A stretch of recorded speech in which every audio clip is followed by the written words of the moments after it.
था प्रत्येक पर्सनली प्रत्येक बच्चे पे। तो इसलिए बहुत ही अच्छा स्कूल का वो चल रहा है, बहुत मेहनत कराई जाती है यहाँ पर। ये बात बच्चे भी बताएं। बेटा सामने ओके हाँ इधर सामने।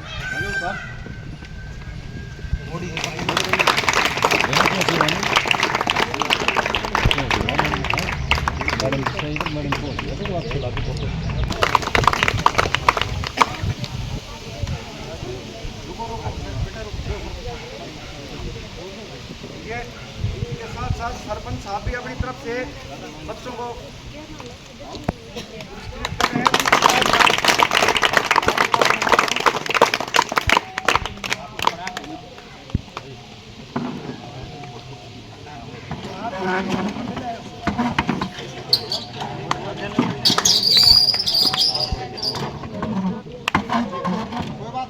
जो सदस्य हैं ये हर बार प्रोत्साहित करते हैं बच्चों को, हर बार जो बच्चे अच्छा परिणाम दिखाते हैं तरफ से सरपंच साहब की तरफ से और हमारे बजरंग दल की तरफ से इन बच्चों को सम्मानित किया जा रहा है।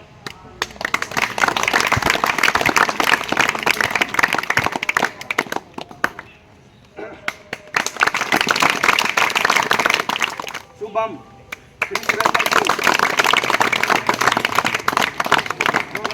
डिस्ट्रिक्ट में सेकंड पोजीशन है।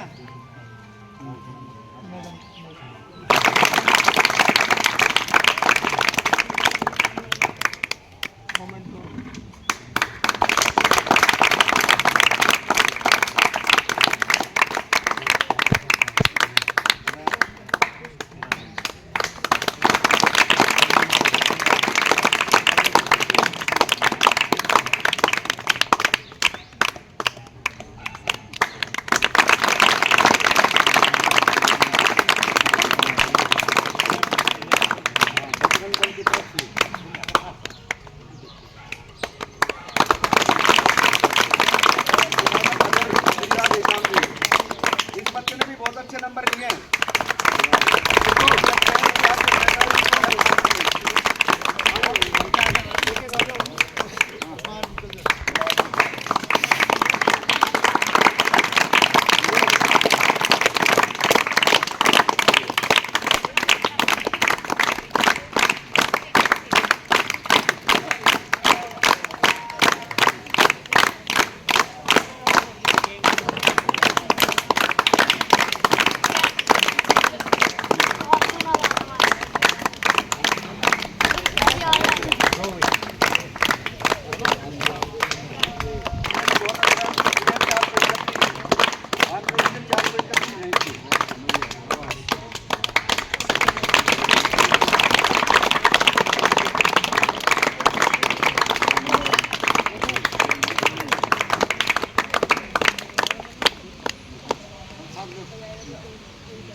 कॉल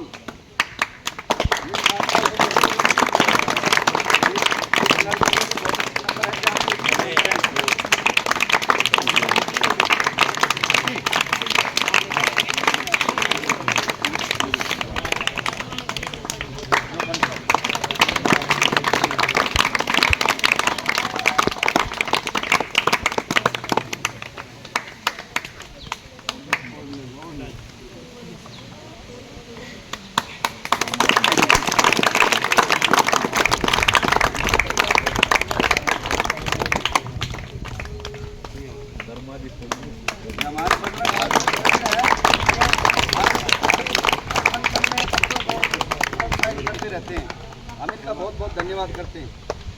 इसके बाद सपना विजय सिंह,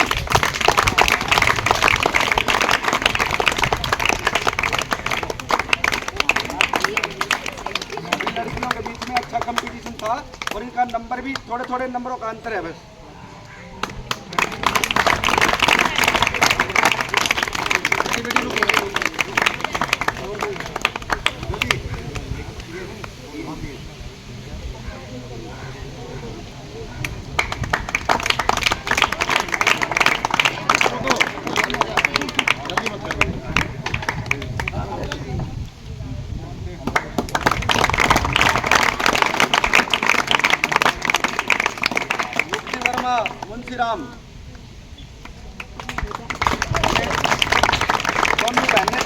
12वीं में भी एक 10वीं में भी दोनों ने मेरिट ली है।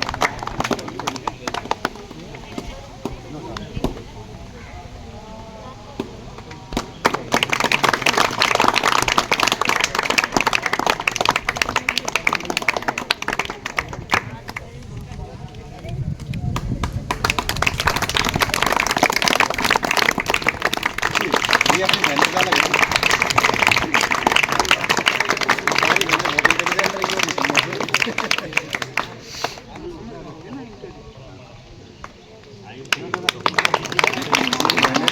भगवान करे आप अच्छे अंक प्राप्त करें, आगे भी यूं ही अपना प्रदर्शन बनाए रखें।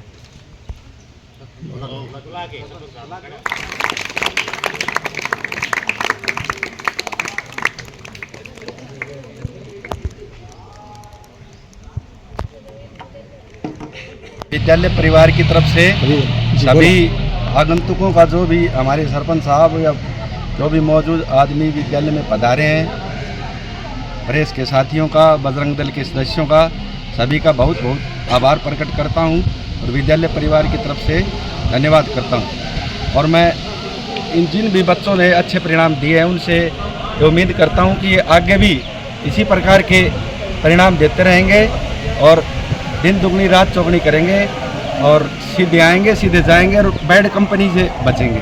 कितने बच्चे सर इसके अंदर? हमारे 12वीं में 15 बच्चे थे और 10th में 12 बच्चे थे, सभी पास हैं जी। और 12वीं में 4 बच्चों को मेरिट है और 10वीं में 6 बच्चों को मेरिट है और फर्स्ट डिवीजन से ऊपर सभी बच्चे पास हुए। सर जैसे हम देखते हैं आए दिन कहीं ना कहीं किसी स्कूल के अंदर शिक्षा का स्तर काफ़ी गिरता जा रहा है, जो सरकारी स्कूल है उनके अंदर, इसका मेन आप किसको दोषी मानते हैं? ये तो भ्रांति है जी, शिक्षा का स्तर नहीं गिर रहा है। सरकारी स्कूलों में बच्चे ही इसी स्तर के आते हैं। सरकारी स्कूलों में हमारे ऐसे बच्चे आते हैं जिनकी तरफ पेरेंट्स ध्यान नहीं देते। अगर पेरेंट्स ध्यान देना बच्चों पे तो सरकारी स्कूल के बच्चे प्राइवेट स्कूलों से भी अव्वल रहें। सर पेरेंट्स के साथ साथ मैं और कहना चाहूँगा, हम जाके देखते हैं कुछ स्कूलों में हमने देखा है कुछ अध्यापक अपने समय अनुसार बच्चों को वो शिक्षा नहीं दे पाते, घंटी लगी हुई होती है और वहाँ वो टीचर ऑफिस के अंदर मिलता, हमने ऐसा देखा है। उसके बारे में आप क्या कहेंगे? वो तो जी सब टीचरों का अपना अपना व्यू होता है। अगर हमें सरकार जब इतने पैसे दे रही है तो हम अगर यहाँ मटरगश्ती करेंगे तो वो हमारी कमी है। हमारा कर्तव्य है कि बच्चों को जब हम यहाँ तनख्वाह दे रहे हैं तो बच्चों को उत्तम शिक्षा दें। और ये तो सच है कि जो इन बच्चों को अच्छे पढ़ाएंगे तो हमारे बच्चे भी अच्छे पढ़ेंगे। अगर हम डू गुड है गुड की बात है जी, अगर हम यहाँ गफलत करेंगे तो हमारे बच्चे भी ऐसे ही बढ़ेंगे।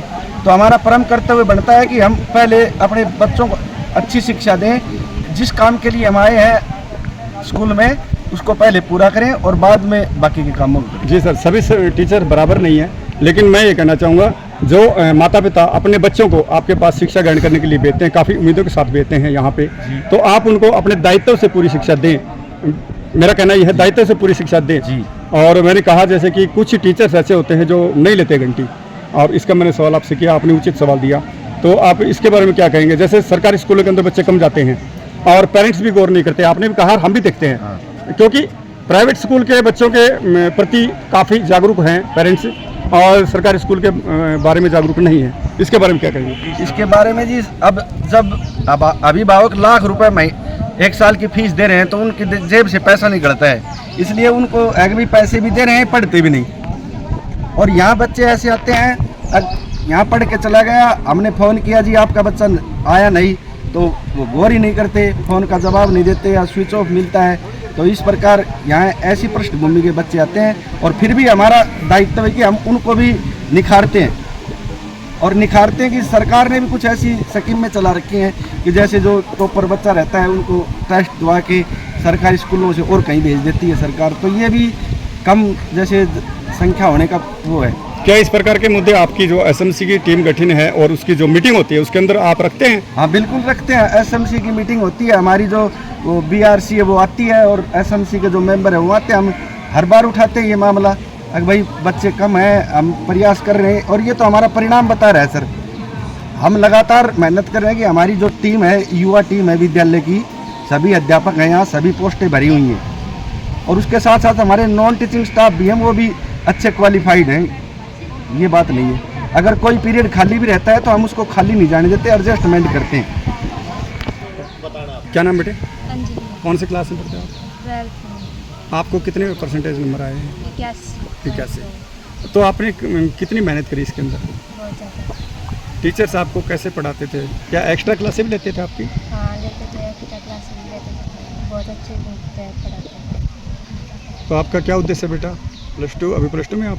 नहीं, +2 की है। +2 की है, तो अभी क्या उद्देश्य है आपका आगे पूरी शिक्षा ग्रहण करने के बाद? पूरी शिक्षा ग्रहण करने के बाद अच्छी जॉब पाना, ताकि अपने परिवार की स्थिति सुधार सकें। कौन सी क्लास में थे?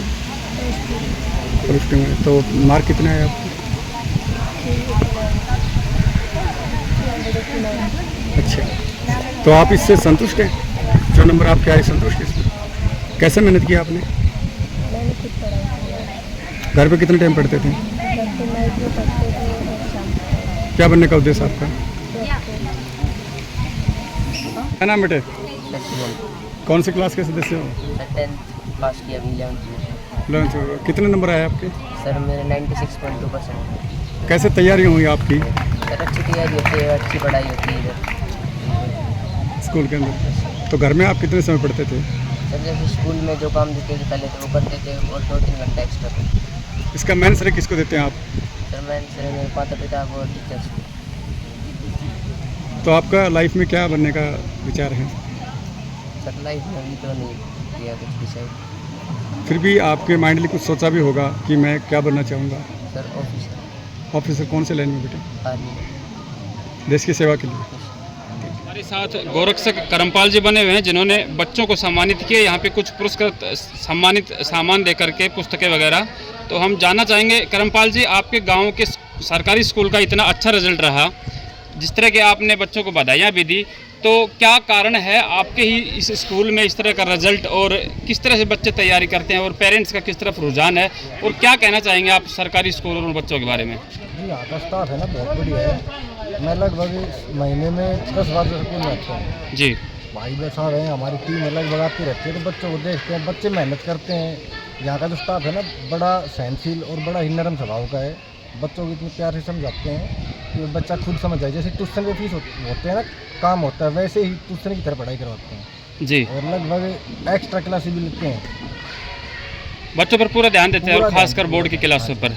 जैसे कि देखते हैं हम समाज में आज सरकारी स्कूलों की तरफ पेरेंट्स का रुझान कम होता जा रहा है और प्राइवेट स्कूलों की तरफ ज़्यादा।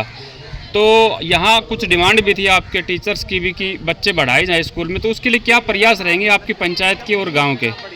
हम तो ये चाहते हैं कि लगभग हर घर से एक बच्चा कम से कम सरकारी स्कूल में आए। अगर प्राइवेट में भेजता है तो एक बच्चे को प्राइवेट में भेज दें, एक को यहाँ भेजें, जी। क्योंकि लगभग सरकारी नौकरी तो हर घर में चाहिए। जी, एक नहीं तो 2, लगभग तो सारे बच्चों के लिए मांगते सरकारी नौकरी, और स्कूल प्राइवेट चाहिए। तो अगर सरकारी स्कूल में आएंगे तो ही सरकारी नौकरी यहीं मिलेगी। और मैं ज़्यादा ये कहना चाहूँगा कि जितने भी पंचायत स्टाफ में जो लग रहे हैं, उनके बच्चे अगर सरकारी स्कूल में आए तो कोई दिक्कत नहीं आएगी।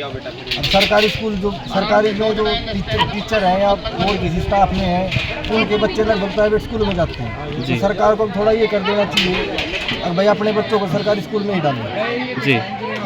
कहीं ना कहीं जो गैप हुआ करता आज तक सरकारी और प्राइवेट स्कूल में बच्चों के रिजल्ट को लेकर 10वीं या +2 का, कि प्राइवेट स्कूल में अच्छे रिजल्ट आते थे, लेकिन सरकारी स्कूल में काफ़ी बच्चे फेल हो जाते थे और रिजल्ट हल्के आते थे। लेकिन अब की बार कुछ उल्टा हुआ है, हर सरकारी स्कूल का करीब अच्छा रिजल्ट है, और अब की बार 97% करीब पास हुए हैं बच्चे हरियाणा में, और खासकर रेवाड़ी ज़िले के। तो सरकारी स्कूलों का काफ़ी रुझान बढ़ा है। प्राइवेट स्कूल में जहां पेरेंट्स अच्छा खासा पैसा लगा के बच्चों को पढ़ाता है, और सरकारी स्कूल में फ्री ऑफ कॉस्ट पढ़ाई मिलती है, और पढ़ाई में भी फ़र्क नहीं रहा, तो कहीं ना कहीं रुझान बनना चाहिए सरकारी स्कूलों में अब की बार। देखो मेरा मानना तो ये है, जब सरकारी स्कूल में जो मास्टर लग रहे हैं वो इतनी मेहनत करके लगे हैं। अगर वो प्राइवेट स्कूल में लगते तो वो 10-12 हज़ार रुपये की नौकरी करते। आज लाख रुपए की सैलरी उनको सरकार दे रही है, तो उनमें कुछ काबिलियत होगी तभी तो मिल रही है ना जी। और हम सोचते हैं कि भाई प्राइवेट स्कूल में बच्चों को पढ़ाएंगे तो लगभग मेरे का अंदाज़ा क्या मतलब कन्फर्म ही है, अब +2 से लेके और जो ये JBT वाले ही मिलते हैं प्राइवेट स्कूलों में। और यहाँ पे MA BEd BA LLB वगैरह करे हुए भी टीचर भी रहते हैं जी। और इतनी मेहनत करते हैं, और फिर भी कुछ हैं हमारे गांव समाज में ही जो प्राइवेट स्कूलों में भेजते हैं, जी। तो अगर सरकारी स्कूलों में भेजे तो कोई दिक्कत नहीं आएगी, अपने आप बढ़ोतरी होने लग जाएगी। जी। करमपाल जी, क्या अपने गांव के जो भी पेरेंट्स हैं या आसपास किसी भी गांव के पेरेंट्स हैं, सरकारी स्कूल में एडमिशन के लिए क्या एक संदेश देना चाहेंगे सभी पेरेंट्स को? मैं तो यही संदेश देना चाहूँगी कि हॉस्पिटल और स्कूल तो सबको प्राइवेट चाहिए, नौकरी जमाई सबको सरकारी चाहिए, तो मिलेगा कैसे? अपने बच्चों को सरकारी में पढ़ाएंगे, उनको भेजेंगे तभी तो कुछ सरकारी हो पाएगा। जी। अगर आज वो प्राइवेट में जाए तो प्राइवेट जो भी करेंगे सरकारी की नहीं करेंगे।